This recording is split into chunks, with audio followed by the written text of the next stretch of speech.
వైఖరికి ఓడగట్టి గత 9 మాసాలుగా ఆ రోజున వైసీపీ నుంచి పోటీ చేసి ప్రగల్భాలు పలికి కావాల్సిన మీడియాతో కావాల్సిన క్వశ్చన్లు అడిగించుకుని చేసి ఇవాళ 8 మాసాల నుంచి నియోజకవర్గానికి దూరంగా ఆఖరికి వైసీపీ కార్యకర్తలు కూడా గాలి కుదిరేసిన మాట వాస్తవం కాదని అడుగుతున్నా.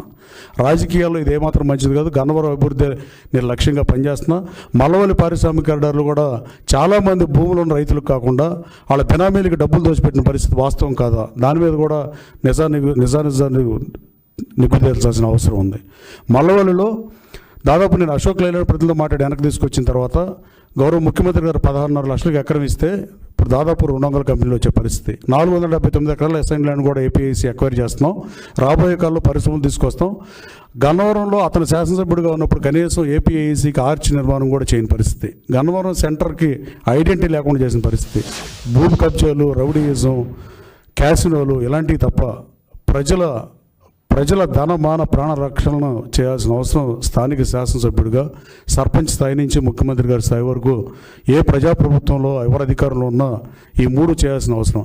ఈ 3టికి తిరోధకాలు ఇచ్చి ఆ 3టిని ఇబ్బంది పెట్టి అక్రమ కేసులు పెట్టి వైసీపీ కొన్నాళ్ళు, అక్రమ కేసులు పెట్టి తెలుగుదేశం పార్టీ నాయకులందరినీ జైలుకు పంపించిన